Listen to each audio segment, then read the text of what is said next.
Bom dia, ouvintes do podcast São Paulo Sonha. Hoje eu tenho o prazer de receber o prefeito da cidade de São Paulo, Bruno Covas, santista como eu de nascimento, santista também de time, morador da Barra Funda e com 39 anos, né? 39 anos. 39 anos, então prefeito millennial na cidade de São Paulo. Bom dia, prefeito. Bom dia, prazer estar aqui com você, poder falar para todo mundo que está aqui nos escutando aqui no podcast. Maravilha. Como o tema se chama São Paulo Sonha e o normal, eu tenho recebido aqui arquitetos, urbanistas falando de grandes projetos para a cidade. Tem alguns que o senhor prometeu, então queria repassar para ver qual é o sonho, como o senhor espera entregar esses projetos. Queria começar falando pelo centro, né? As obras do Anhangabaú retornaram. Como será o Anhangabaú depois dessa obra? Bom, primeiro lembrar que não é nenhuma novidade essa obra do Anhangabaú. É um processo que se iniciou ainda na gestão anterior, que nós estamos dando continuidade ao projeto. Inclusive chegou a ser já licitado, a gente já pegou licitado com todas as audiências, autorizações feitas ainda na gestão anterior. É um projeto que visa requalificar, Haddad, né? Na gestão do Haddad, claro. Até porque eu considero a gestão Bruno Doria uma gestão só. Todos os números que a gente tem são números consolidados desde janeiro de 2017. Que visa requalificar aquele espaço para que ele não seja apenas um espaço de passagem, mas que ele também seja de permanência, para que ele também seja um espaço aproveitado pela população, para que ele seja um espaço que já tem uma vocação hoje para utilizar como eventos culturais, manifestações políticas, para que ele possa ser um indutor da presença maior da população no centro de São Paulo, para que ele possa ser um indutor do adensamento na região central, que é uma região com infraestrutura e pouco utilizada do ponto de vista habitacional, do ponto de vista de eventos. Enfim, as pessoas podem e devem aproveitar mais a beleza que nós temos no centro de São Paulo. E eu tenho certeza que com a requalificação do Anhangabaú nós vamos exatamente nessa direção, como outras requalificações que nós estamos fazendo, como é o caso do Largo do Aroche. E esse temor de que esses pequenos chafarizes não vão ter manutenção, vão virar um problema? Bom, eu digo que ser prefeito da cidade de São Paulo é como participar de uma reunião de condomínio com 12 milhões de pessoas, né? Se for reunião de condomínio é a mesma questão. Um está preocupado com a goteira em cima do carro, outro está preocupado em demitir o zelador, outro está preocupado com o custo do condomínio. Ser prefeito da cidade de São Paulo tem isso. As pessoas vão reclamando de tudo quanto é questão. É claro que a gente vive numa democracia, as pessoas devem e podem participar, criticar, mas chega um determinado momento que é preciso decidir e fazer. Se a gente for pensar em todas as possíveis, eventuais problemas que terão no futuro, a gente não faz nada, né? Para qualquer obra poderia servir esse tipo de regressão ao exagero de querer encontrar e querer achar qualquer tipo de pelo em ovo. Então não dá para ter medo, não dá para ter receio. Tenho certeza que é algo que vem para melhorar o Anhangabaú, para requalificar, que vai ser, enfim, uma grande conquista da cidade a hora que a gente puder entregar essa obra feita. Perfeito. Quando o seu secretário de Cultura, Aleio Seff, assumiu, ele falou muito do triângulo histórico, que também mudaria muito, que a cultura seria um vetor de mudança. Aí, voltando na São Paulo Sonha, como o senhor visualiza o triângulo histórico quando esse projeto tiver saído do papel? Só lembrar, né, para quem está nos ouvindo e não sabe direito de que região nós estamos falando daquela região, daquele calçadão que fica entre a Boa Vista, a Líbero Badaró, o Largo São Francisco e a Praça da Sé. Naquele espaço hoje já passam 600 mil pessoas por dia. Só que é um espaço que depois das 6 da tarde e aos finais de semana a utilização é quase zero. É um espaço muito utilizado do ponto de vista de trabalho, mas pouco utilizado do ponto de vista de bares, restaurantes. A gente poderia ter ali praticamente uma nova Vila Madalena, até porque só temos um conjunto residencial. Então, portanto, do ponto de vista de conflito entre uso noturno e morador, é algo que não se repete na cidade de São Paulo, onde em cada bairro você tem conflito com os barzinhos mais próximos. A ação da prefeitura ali, do ponto de vista de infraestrutura, são basicamente três: iluminação, melhoria na segurança e calçadão, reformar o calçadão. Agora, do ponto de vista de indução da utilização, principalmente as ações culturais e turísticas que estão induzindo o aproveitamento. A gente fez um primeiro teste nessa direção no ano passado, quando nós trouxemos as atrações natalinas que normalmente a prefeitura financiava na Paulista para ser ali naquele espaço do calçadão. E a resposta foi muito positiva dos comerciantes ali daquela região, que deixaram os bares abertos por mais tempo, que aproveitaram essas atividades natalinas para poder permanecer com o seu estabelecimento aberto. Então, ou seja, a resposta foi muito positiva para uma pequena experiência.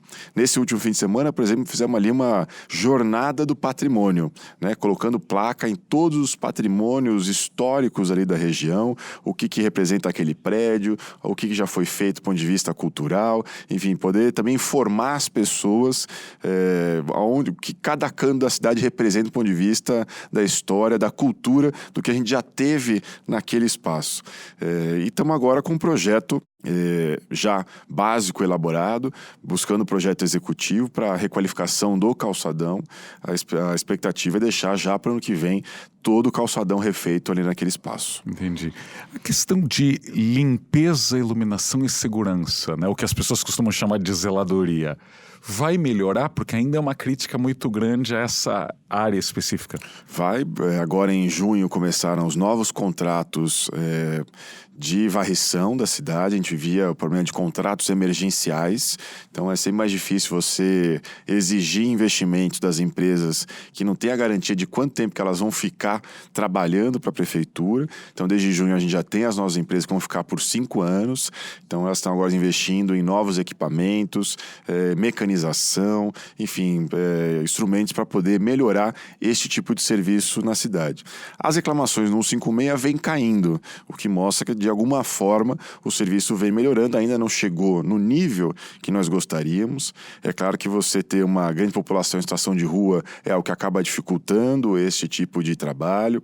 Nós estamos agora informando, em especial, donos de bares, restaurantes, para que eles possam botar o lixo na parte de fora perto do horário que o caminhão passa, porque senão, se eles deixam durante muito tempo, é um convite para que o saco seja rasgado, o lixo é espalhado, enfim. Então a população também de alguma forma precisa ajudar participando. A gente tinha na cidade, em janeiro de 2017, 4.000 pontos viciados de descarte irregular de entulho na cidade. A gente já conseguiu baixar isso para 2.400. É uma redução grande, mas ainda significa que ainda tem aí vários pontos espalhados pela cidade, 70, 80 por subprefeitura. Os subprefeitos estão buscando reduzir ainda mais esse número, porque significa muitas vezes um custo em dobro. Às vezes a população paga alguém para retirar esse material, ele acaba jogando em qualquer lugar e depois a população tem que pagar de novo, porque depois se a prefeitura passa e recolhe, a gente tem que pagar por esse serviço que é feito. Então poder acabar com esses pontos do ponto de vista de saúde, do ponto de vista de limpeza e do ponto de vista de respeito ao recurso público. Olha, somos muito sujões, acho que é um consenso sobre isso. A prefeitura, o que ela poderia fazer em termos de educação, conscientização ou até punição sobre o lixo? No primeiro semestre a gente fez uma campanha de massa, do ponto de vista de divulgação, para que as pessoas deixem de jogar lixo na rua, mas eu pessoalmente acredito que o maior trabalho é o trabalho de médio e longo prazo feito nas escolas, né? Na formação da nova geração. As crianças acabam levando para dentro de casa a conscientização e a cobrança em relação às atitudes dos pais. Então, o principal trabalho que eu acredito de educação ambiental é feito dentro das escolas. Eu acho que dá muito mais resultado do que qualquer campanha que é feita, que, claro, a gente não tem como dar continuidade em todo momento, porque você tem também que fazer campanha para as pessoas não dirigirem com álcool, para que as pessoas não dirijam falando no celular. Você tem outras... Vacinação agora. Vacinação, né? Enfim, você tem outras ações para as pessoas ligarem no 156 para solicitar abrigamento para morador em situação de rua nesse momento de frio. Então você tem várias atitudes que volta e meia a prefeitura precisa ficar fazendo campanha, não dá para focar apenas numa só. Esse trabalho de educação ambiental dentro das escolas, para mim, é o mais importante. O povo quer saber, o Parque Minhocão vai sair? Primeiro, importante estabelecer que em relação ao Minhocão, são 3 frentes de trabalho, vamos assim dizer. A primeira frente é em relação à segurança da população na utilização que nós já temos hoje aos finais de semana. Então já estamos licitando os gradis e os acessos para que eles sejam instalados no Minhocão, para que a população que utiliza esse espaço aos finais de semana possa ter mais tranquilidade, mais segurança, até por uma determinação e uma solicitação do Ministério Público para dar segurança à população aos finais de semana. Então essa é uma frente de trabalho que já está em andamento. A segunda é a preocupação com o baixio, com o que nós temos ali na parte de baixo do Minhocão, seja em relação ao usuário de drogas, seja em relação ao morador em situação de rua, seja com mais atividades culturais, seja com a concessão e a permissão de algumas áreas para poder explorar do ponto de vista comercial. Enfim, essa é uma outra linha que também já está em andamento. E aí você tem uma terceira, que é efetivamente a desativação do Minhocão para poder instalar um parque de forma permanente. Recentemente, o Tribunal de Justiça considerou inconstitucional a lei que tratava da desativação do Minhocão. Estamos agora em fase de elaboração, então, de um novo projeto de lei para enviar à Câmara Municipal para que a gente possa ter, de novo, uma nova lei, já que hoje a gente não tem autorização legislativa para poder fazer isso. Mesmo tendo sido inscrito no plano diretor, né? Então, mas o plano diretor estabelece que uma lei específica vai estabelecer a questão de prazos, de que forma vai se dar esse fechamento, se vai ser para ser demolido ou se vai ser para construir um parque. Enfim, o plano diretor ele prevê a ideia, mas ele precisa de uma lei para regulamentar. É esta lei que regulamentava o artigo do plano diretor que foi julgada inconstitucional porque ela era de iniciativa parlamentar e não de iniciativa do executivo. Então agora estamos mandando um projeto para poder sanar este problema e ter uma lei que tratava da mesma questão, agora de iniciativa do Executivo. O seu mandato vai até dezembro do ano que vem. O senhor acha que a obra, pelo menos essa primeira parte do Parque Minhocão, ali na Amaral Gurgel, sai ainda no seu primeiro mandato? Vai depender agora da Câmara Municipal, do prazo que ela vai levar para poder aprovar esse projeto que ainda enviar agora, ainda em agosto, à Câmara Municipal. Se ela levar 1 mês, 2 meses, a gente consegue entregar até o fim da gestão. Se ela for levar 8, 9, 10 meses para poder aprovar, aí vai ser difícil a gente concluir a obra até dezembro do ano que vem. Entendi. Qual o balanço que o senhor faz do plano diretor que está completando 5 anos? Foi positivo para a cidade? Eu acho que é positivo. É claro que tem umas questões que precisam ser calibradas ainda. Deve, nesse ano, enviar um projeto à Câmara para poder calibrar algumas questões, para poder incentivar a criatividade nas construções da cidade, que ficaram um pouco engessadas com o plano diretor. Mas a gente já percebe alguns resultados do que queria o plano diretor, como o adensamento dos grandes eixos, dos eixos estruturantes da cidade, a própria requalificação do centro, seja com Anhangabaú, seja com o Triângulo, seja com o Aroche, seja com o Pio Central, também vai na linha do que estabelece o plano diretor. Você já vê hoje muitas construções pensando em fachada ativa, que é uma outra grande questão que trouxe o plano diretor. Alargamento dos passeios, que também foi uma questão muito presente no plano diretor. Investimento em micromobilidade, também uma outra ação.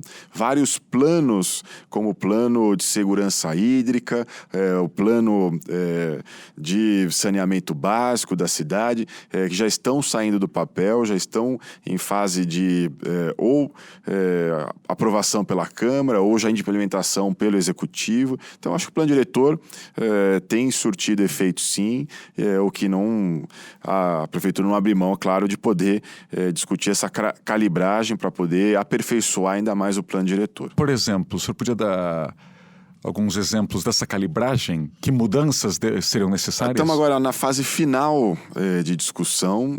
Talvez algumas a gente consiga fazer por decreto, porque é muito mais do ponto de vista de esclarecimento para o técnico lá na ponta, de conceitos que ficaram vagos e que às vezes os técnicos da Prefeitura têm entendimentos diversos em relação a isso. Então, para poder esclarecer isso, a gente já vai fazer por decreto.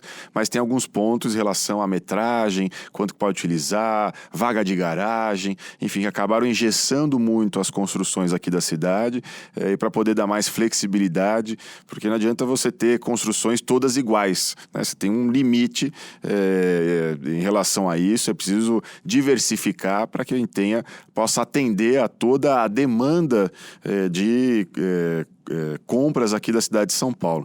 Então é exatamente nessa linha, com esse intuito que a gente quer agora ajustar o plano diretor, e a proposta final deve ser enviada agora no máximo até outubro. O paulistano é um tanto cético com grandes projetos retransformadores, porque nas últimas décadas a gente teve Bairro Novo, Nova Luz, Arco Tietê, Arco do Futuro, que não serão do papel. Agora, como o senhor é prefeito, por que é tão difícil tirar grandes projetos do papel? É um problema de continuidade ou tem mais? Eu acho que são várias questões. A questão da continuidade é óbvio, é uma delas, né? A cada 4 anos você tem uma rediscussão com a população dos caminhos que a cidade toma, muito embora você tenha projetos que são projetos de médio e longo prazo, mas você acaba legitimando através do voto, às vezes, uma outra interpretação e um outro caminho a ser seguido. Você tem os chamados veto players, né, que são os órgãos de controle, que muitas vezes também acabam restringindo o avanço de algum desses planos. Câmara Municipal, Ministério Público, Tribunal de Contas, Tribunal de Justiça, Defensoria Pública. Quando você tem recursos do Estado, o Tribunal de Contas do Estado. Quando você tem recursos da União, o Tribunal de Contas da União. Então, é claro que isso requer, muitas vezes, uma discussão mais aprofundada com esses órgãos, porque eles acabam parando durante 6, 8, 10 meses um ou outro projeto para poder esclarecer algum ponto que eles tenham dúvida. Mas é claro que a gente já começa a colher alguns desses frutos. Quando você pega, por exemplo, a Nova Luz, muito embora você não tenha aquele plano original lá do Kassab, né, que está sendo implementado, ali naquela região já tem a PPP da habitação do Estado, então unidades habitacionais que estão sendo construídas, algumas já entregues. Recentemente estive lá com o governador João Dória iniciando as obras do Hospital Pérola Baiton, que também é uma outra ação de requalificação daquela região. Estamos já em fase de teste de um equipamento híbrido ali na região da Rua Porto Seguro, assistência e saúde, para poder ofertar um espaço de tratamento aos dependentes químicos, então para poder desafogar também aquela região. Enfim, a gente já tem várias iniciativas que estão sendo tomadas para poder requalificar aquele espaço. E se você pensar como estava a situação em janeiro de 2017, onde a gente tinha ali 4 quarteirões dominados pela Cracolândia, que o poder público não podia entrar nem mesmo para poder fazer a coleta de lixo, hoje a gente já venceu e hoje o poder público consegue pelo menos entrar. Ainda temos ali no fluxo o que tinha antes 4.000 pessoas por dia, hoje a gente tem entre 500, no máximo 600 no período da manhã e 1.400 no período da noite. Então, ou seja, já teve uma redução grande e por isso agora a gente apostou na segunda fase do programa Redenção para poder ajudar e aperfeiçoar a ação que a Prefeitura já tinha iniciado em 2017. Mas dá a impressão, para quem circula pela cidade, que muitos dos dependentes que frequentavam ali foram para outras mini Cracolândias, né? O que ajuda, inclusive, as equipes de abordagem, né? Quanto mais disperso, mais fácil o convencimento, melhor para poder levar essas pessoas e convencer a saírem daquela região e levar para o tratamento. Então, por isso, a de abordagem é algo que facilita muito e você também não tem a concentração e o domínio do tráfico nessas pequenas concentrações de 5, 6, 7 pessoas. Entendi. Mudando de assunto, falando de parques, né? 2 parques aí foram anunciados, né? Um pelo João Dória, né? O Parque no Campo de Marte, e o Parque Augusta já na sua gestão. Vão sair? O Parque no Campo de Marte, o então candidato Jair Bolsonaro anunciou que seria construído ali um colégio militar. Ele, volto a dizer, não com meu voto, mas foi eleito pela população, o que, claro, legitimou e referendou esse tipo de anúncio. Nós ficamos discutindo com o Exército e com a Força Aérea se era necessário a Prefeitura abrir mão do parque para poder construir o colégio militar. E recentemente a gente conseguiu o entendimento para que o colégio seja construído numa outra área lá do Campo de Marte, o que liberou mais uma vez aquele espaço para que ele seja um parque.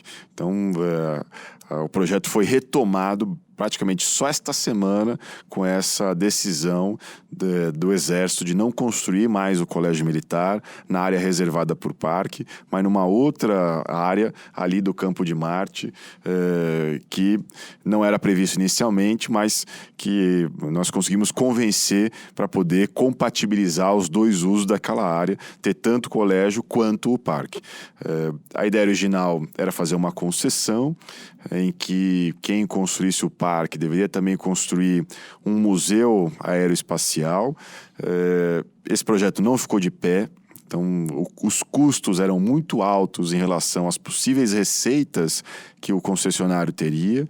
Então, agora nós estamos em fase de novas propostas e novos estudos para poder continuar na linha de ter um parque e também ter alguém que possa construir, explorar esse parque sem cobrar entrada, porque essa é a premissa principal quando se fala em concessão de parques na cidade, talvez tendo que abrir mão do Museu Aeroespacial para poder tocar a construção do parque. Entendi. Em relação ao Parque Augusta, nós conseguimos construir um acordo da compra do terreno com potencial construtivo.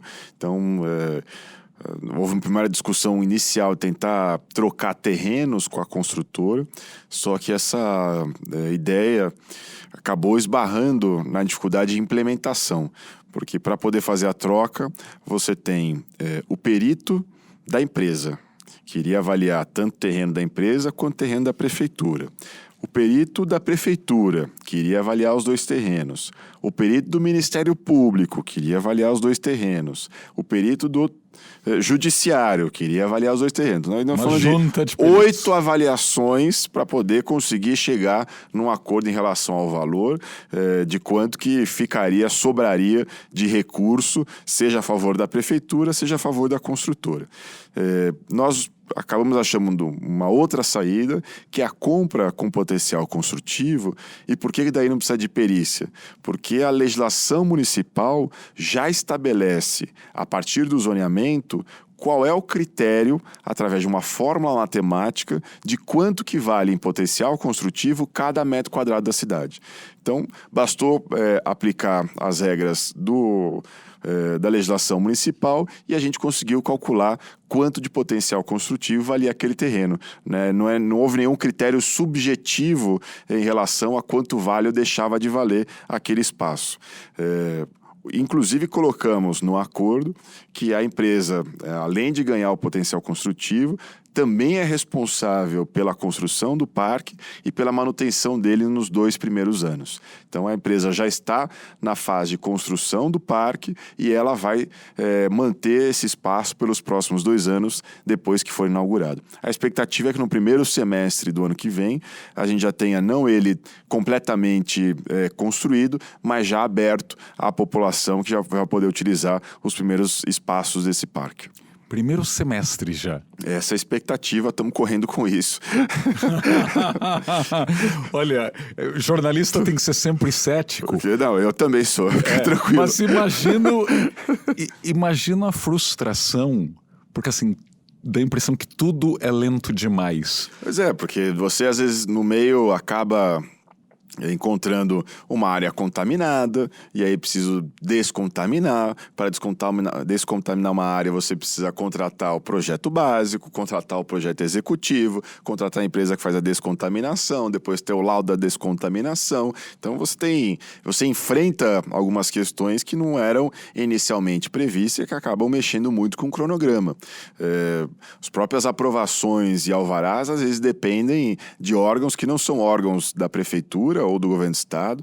Você imagina encontrar lá uma relíquia indígena e, portanto, precisa do IFAM, da FUNAI se manifestarem, e aí é só um técnico que tem para o estado de São Paulo, e aí o técnico entra em férias, então é pelo menos 30 dias para ele ter acesso ao processo. Enfim, você tem uma série de questões que às vezes vão aparecendo e vão dificultando, mas toda semana a gente fica em cima para ver quais são os novos desafios a serem vencidos. Claro.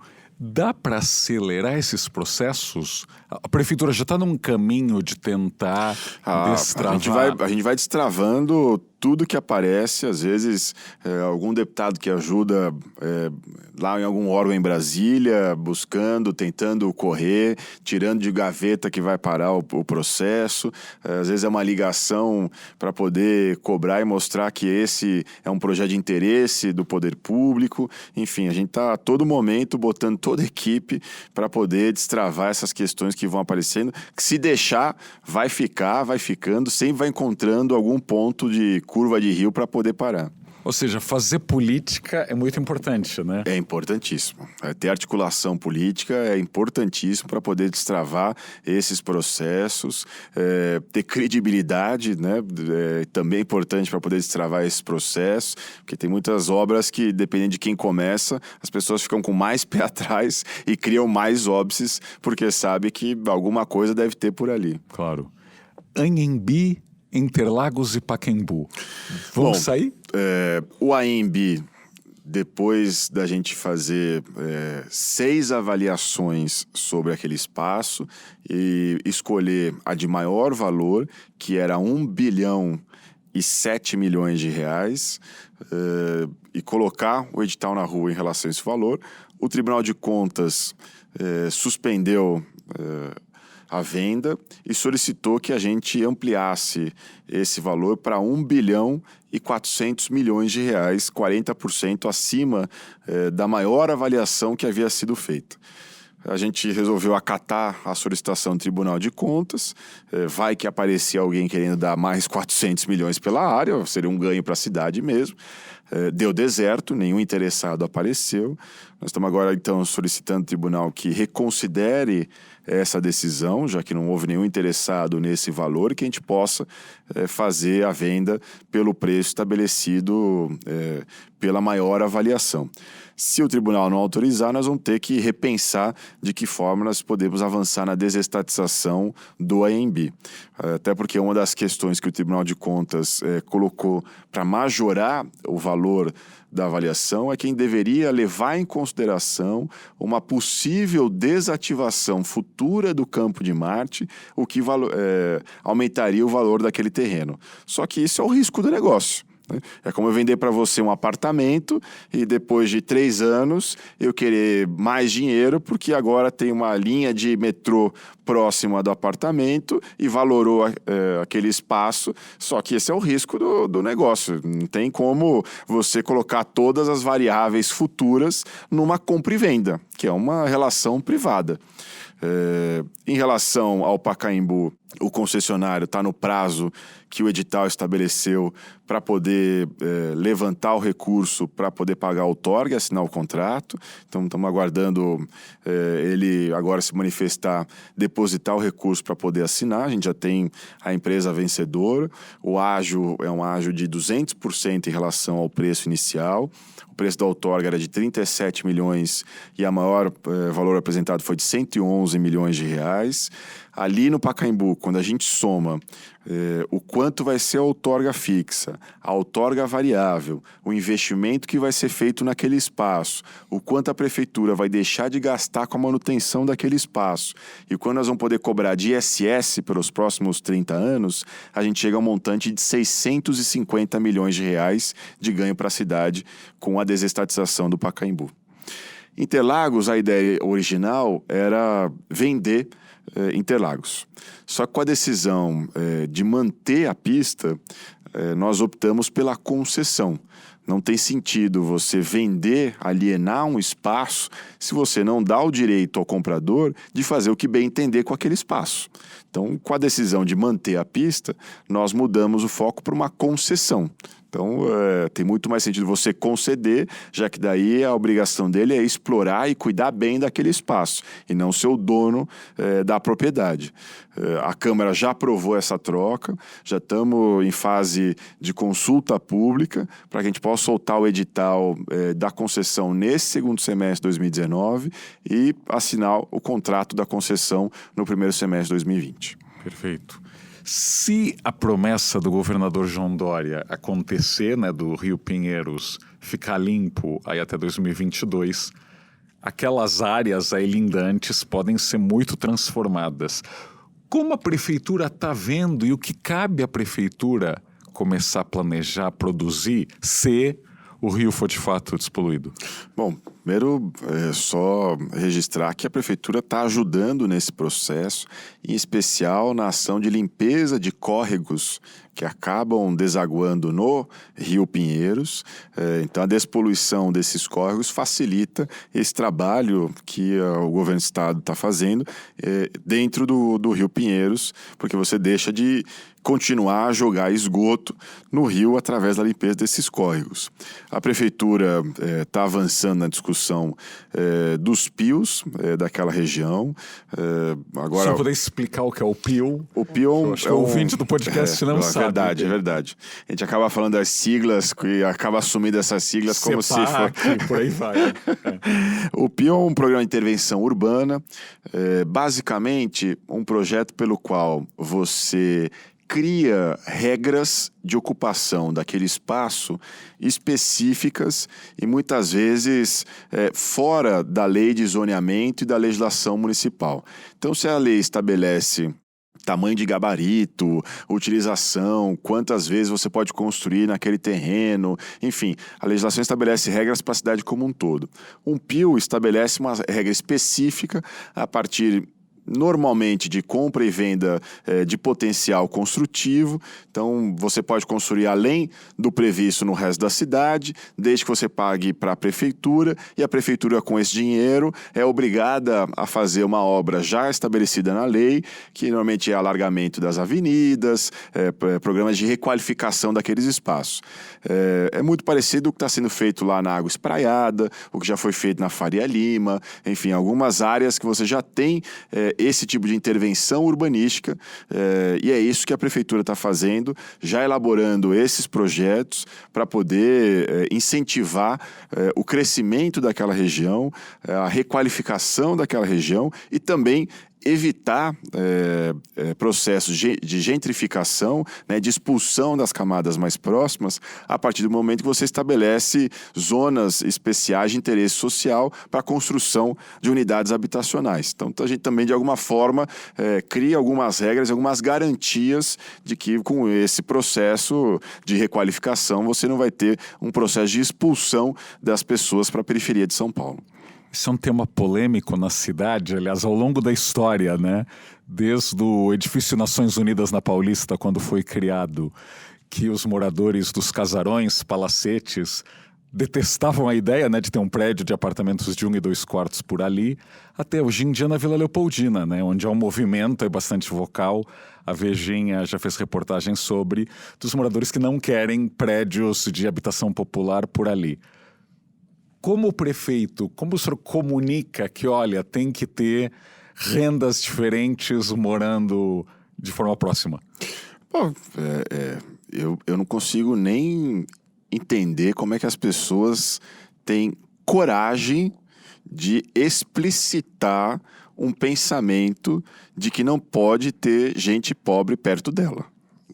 Eu fico até com vergonha de ver gente acreditar nisso e com mais vergonha ainda de ver gente defender isso publicamente.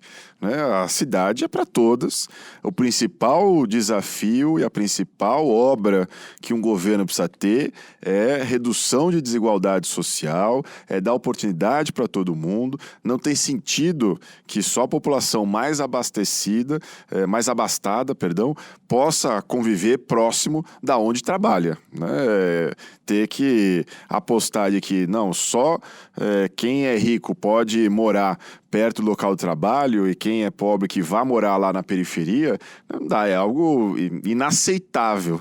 Eu até entendo que na década de 60, na década de 70, talvez você não tivesse esse tipo de preocupação e o próprio indústria de carro que incentivava a construção de grandes avenidas, enfim, tudo bem, você tem uma história, né? Minha Casa Minha Vida. Só também. que hoje em dia não dá para conviver com esse tipo de pensamento. A prefeitura tem a obrigação de dar qualidade de vida para a população mais carente. E associar desigualdade social e pobreza com crime é um absurdo. É como se rico também não fosse criminoso, como se você também não tivesse problema de uma série de pessoas que têm estudo, que têm dinheiro, que viajam para o exterior, que são pegas fraudando, que são pegas cometendo uma série de crime. Não tem relação entre ser pobre e ser criminoso. O que tem relação é entre ser pobre e não ter um advogado para poder defender você tão bem quanto aquele que tem dinheiro para poder pagar um bom advogado. E aí, é claro, os presídios acabam mostrando essa grande situação de desigualdade que vive o país. Então, fazer habitação em áreas aí de classe média é uma prioridade, algo que está no seu Eu diria que na verdade, para mim, é algo natural.